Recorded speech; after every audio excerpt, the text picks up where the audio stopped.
নমস্কাৰ সকলোকে ভোগালী বিহুৰ বহুত শুভকামনা জনালো অসমৰ ৰাইজে উলহ মালহেৰে ভোগালী বিহু উদযাপন কৰক আৰু আমাৰ জাতীয় জীৱনৰ শান্তি সম্প্ৰীতি সমন্বয়ক আকৌ এবাৰ জগত সভালৈ লৈ যাওক তাকে কামনা কৰিছো অলপ আগতে মই আমাৰ গুৱাহাটীৰ খানাপাৰা ভেটেনাৰী ফিল্ডলৈ গৈছিলো তাতেও ভোগালী মেলা অনুষ্ঠিত কৰা হৈছে ৰাইজ আহিছে পিঠা পনা দৈ ক্ৰীম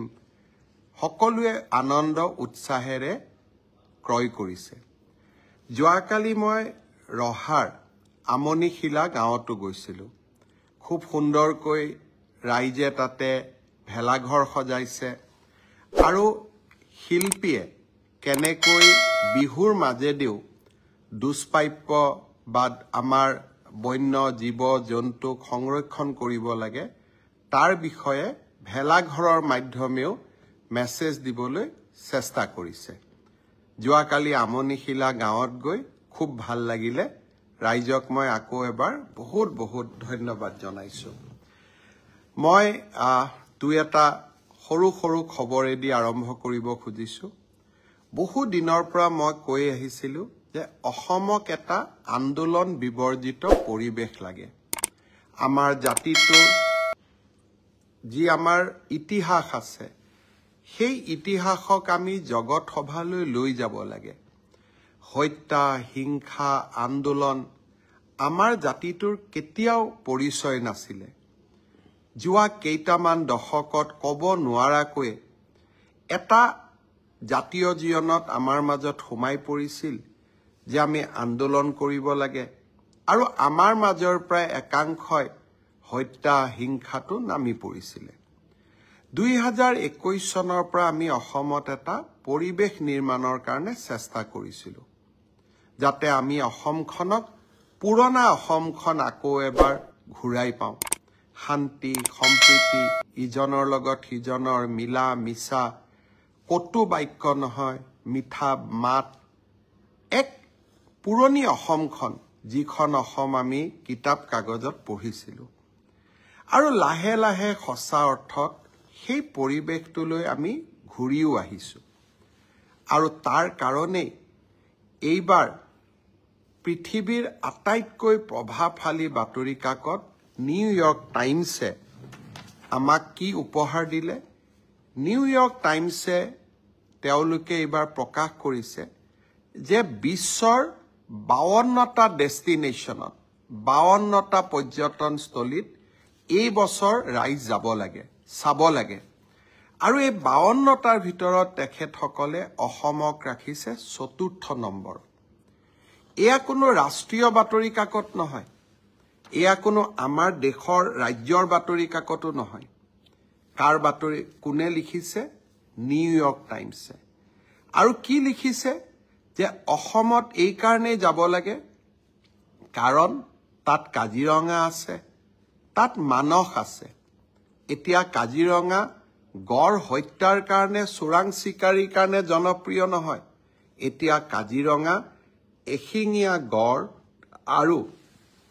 আমাৰ সমাজে কাজিৰঙাক যি সুৰক্ষিত কৰিলে তাৰ বাবে কাজিৰঙা আজি জগত সভালৈ গ'ল চৰাইদেউ মৈদামক আজি বহু বছৰ পিছত প্ৰধানমন্ত্ৰী নৰেন্দ্ৰ মোদীৰ প্ৰচেষ্টাত আমি বিশ্ব ঐতিহ্যলৈ লৈ যাব পাৰিলো কামাখ্যা মন্দিৰৰ কথা লিখিছে চাহ বাগিচাৰ কথা লিখিছে আৰু এই গোটেই সমূহৰ কাৰণে এতিয়া অসম পৰ্যটকৰ এক ৰম্য ভূমিলৈ পৰিণত হ'ব পৰ্যটনে আমাৰ বাবে কি আনে আমাৰ বাবে জীৱিকা আনে homestay jeep safari hotel restaurant আমাৰ বাবে তেখেতসকলে বহু সম্ভাৱনা লৈ আহে যোৱা বছৰটোলৈকে মনত পেলাওক প্ৰধানমন্ত্ৰী নৰেন্দ্ৰ মোদী ডাঙৰীয়াই এদিন নিশা কাজিৰঙাত থাকি কাজিৰঙাক এক অভূতপূৰ্ব প্ৰচাৰ আৰু প্ৰসাৰ কৰিলে ৰাইজৰ মাজত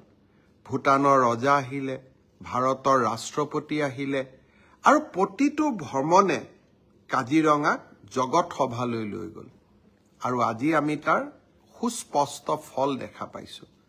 অসমত যদি আন্দোলনৰ পৰিৱেশ থাকিলেহেঁতেন হত্যা হিংসা চলি থাকিলেহেঁতেন নিউয়ৰ্ক টাইমছে বিশ্বৰ ভিতৰত অসমক চতুৰ্থ স্থানত ৰাখিলেহেঁতেন নেকি আজি ই অসমীয়াৰ বাবে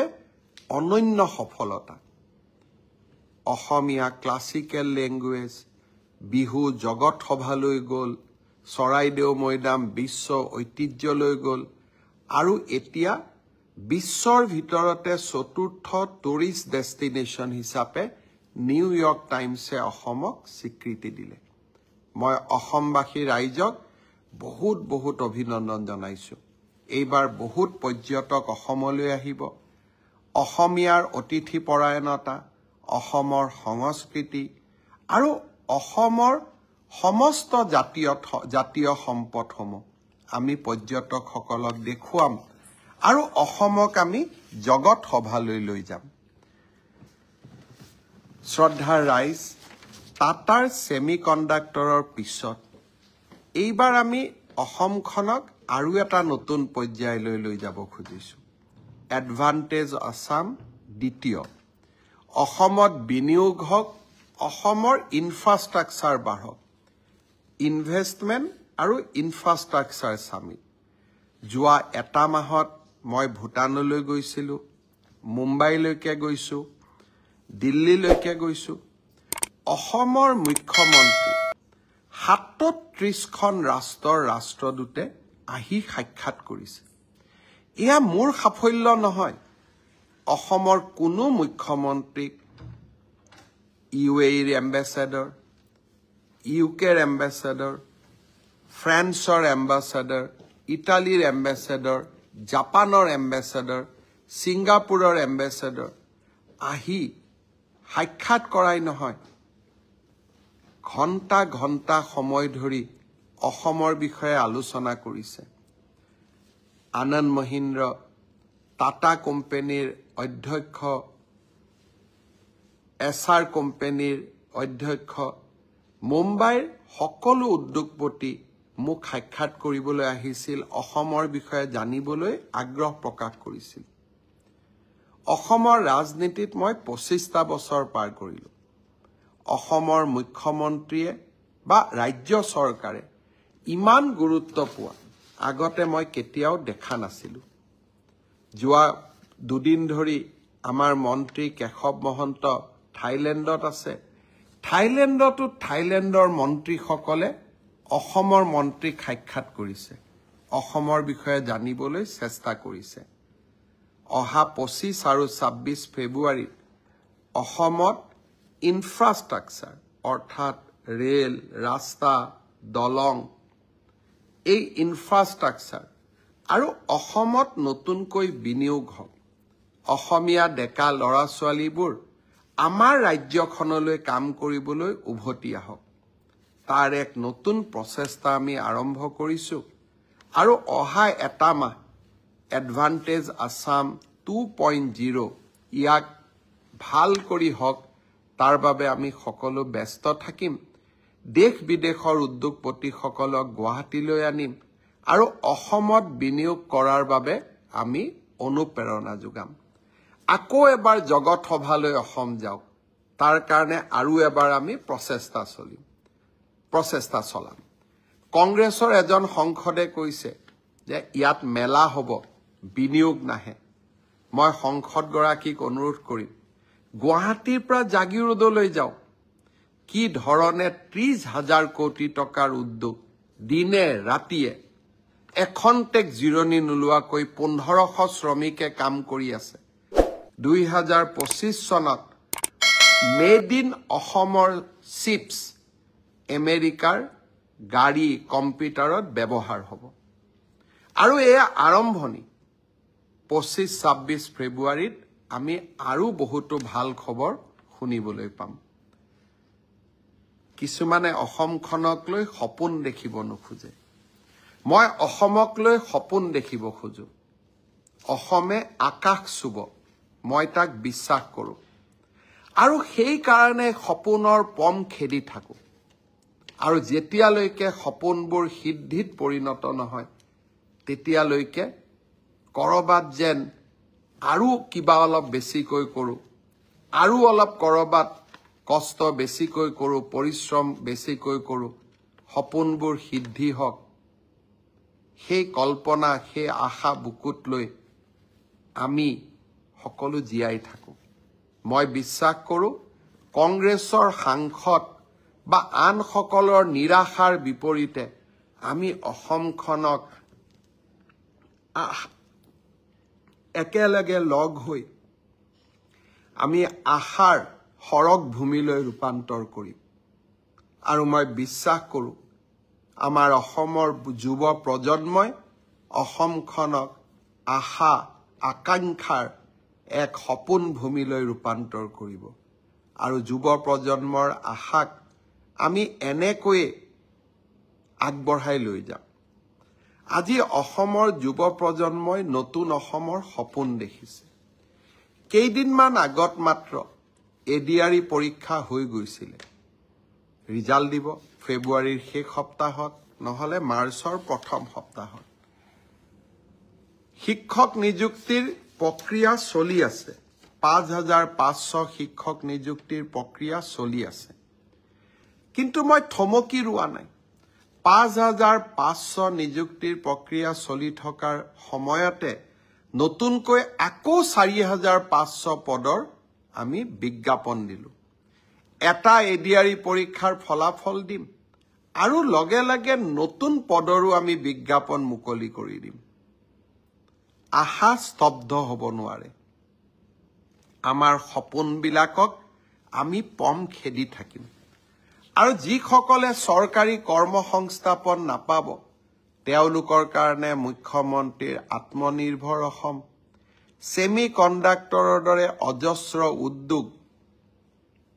আমি সকলোৰে বাবে এখন সপোনৰ অসম ভূমি আমি নিৰ্মাণ কৰিম। নতুন বছৰৰ আৰম্ভণিতে অলপ আশাৰ কথা কৈছোঁ। অসমত নিৰাশাৰ কথা কোৱা মানুহ বহুত আছে। তেওঁলোকৰ পৰা অলপ ব্যতিক্ৰমত গৈ মই সদায় আশাৰ বাণী মানুহৰ মাজত বিতৰণ কৰিব খোজো। কোনোবাই কৈছে ফ্লাইঅভাৰ বনালে কি হ'ব? যদি ফ্লাইঅভাৰ বনালে একোৱেই নহয় তেতিয়াহ'লে মুম্বাইত কিয় ফ্লাইঅভাৰ হৈ আছে? দিল্লীত কিয় ফ্লাইঅভাৰ হৈ আছে? ফ্লাইঅভাৰ এখন হোৱাৰ পিছত চানমাৰীৰ পৰা গণেশগুৰিলৈ কিমান সোনকালে আহিব পাৰোঁ। আজি ফ্লাইঅভাৰ এখন হোৱাৰ পিছত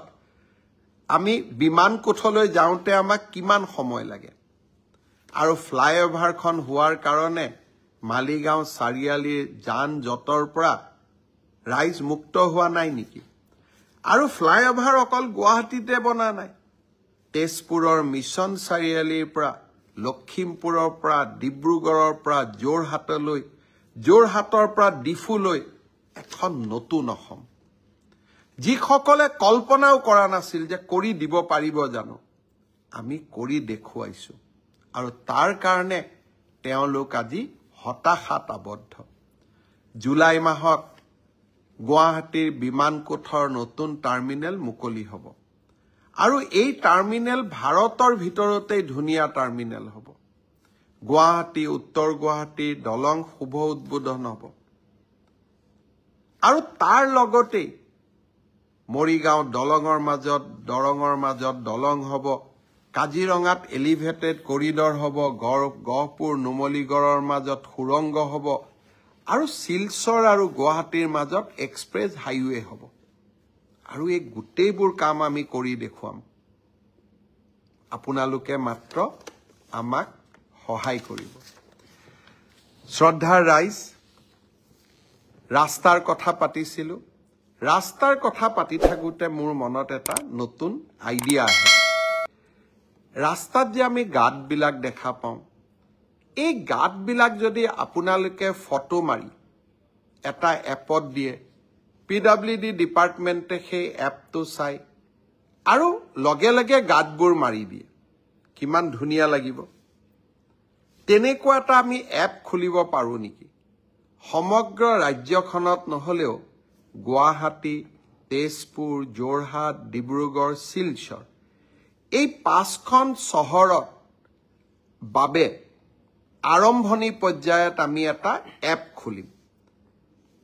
যতে ৰাস্তা গাঁত দেখিছো আপোনালোকে তাৰ পৰাই ফটো তুলিব আৰু আপোনালোকে তাতেই সেই জায়গাটোৰ সংকেত দিব যাক আমি লেটিটিউড বুলি কওঁ বা আমি তাৰ জিঅ' ফেন্সিং বুলি কওঁ সেই জায়গাখিনিৰ জিঅ' ফেন্সিং কৰি দিয়াৰ লগে লগে পিডব্লিউ ডিপাৰ্টমেণ্টে এপটোত গম পাব অমুক জায়গাত ৰাস্তাৰ গাঁত হৈছে আৰু দুদিনৰ ভিতৰতে গৈ গাঁতটো মাৰি দিব ভাল নালাগিব জানো নতুন অসম মই আজি ৰাতিপুৱা আমাৰ বিষয়াসকলক কৈছো লাহে লাহে গোটেই অসমত কৰি কিন্তু 5খন চহৰৰ বাবে এটা এপ মুকলি কৰক যাতে যতেই ৰাস্তাত গাঁত দেখিব তাতে ৰাইজে ফটো তুলিব ৰাইজে লোক নিৰ্মাণ বিভাগক দিব আৰু লগে লগে গাঁতবোৰ গৈ আমি ধুনীয়াকৈ পথহলবিলাক নোহোৱা কৰি দিম মই ভাবো যে অহা বছৰ এপ্ৰিল মে মাহৰ মই 2 মাহ তেওঁলোকক সময় দিছো সুন্দৰ কৰি এপটো বনাই দিয়ক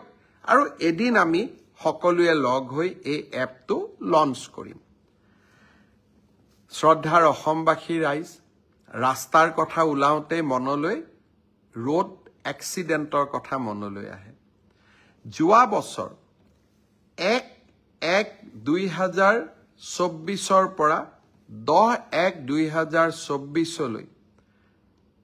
পথ দুৰ্ঘটনাত 92 জন লোকৰ মৃত্যু হৈছিল এইবাৰ মই ৰাইজক আবেদন কৰিছিলো এজন যুৱকৰ মৃত্যুৱে এজন পিতৃৰ মৃত্যুৱে গোটেই ঘৰখনলৈ দুখৰ ধুমুহা কঢ়িয়াই লৈ আনে এই বছৰ আমি চেষ্টা কৰিছিলো ৰোড এক্সিডেণ্টত মৃত্যু হোৱা লোকৰ সংখ্যা কমক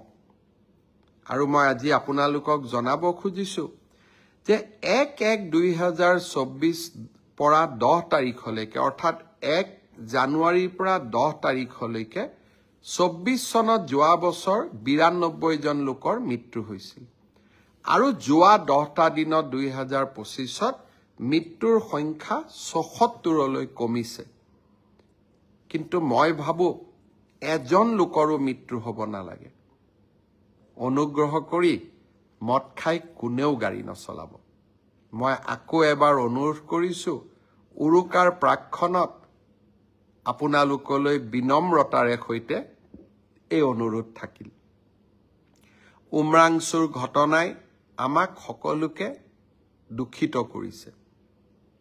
9 জন লোকৰ মৃত্যু হোৱাৰ সম্ভাৱনা প্ৰকট হৈ উঠিছে 4 জনৰ মৃতদেহ আজি পৰ্যন্ত আমি উদ্ধাৰ কৰিছো আমি নিহত পৰিয়ালখিনিক কি ধৰণে পাৰো আমি নিশ্চিতভাৱে সহায় কৰিম আৰু যিসকল এই দুৰ্ঘটনাৰ লগত জড়িত বা যিসকলে এই অনৈতিকভাৱে এই কামত হাত দিছিল তেওঁলোকক আমি কঠোৰৰ পৰা কঠোৰতম শাস্তি দিম ৰাইজৰ ওচৰত সেয়া মোৰ প্ৰতিশ্ৰুতি থাকে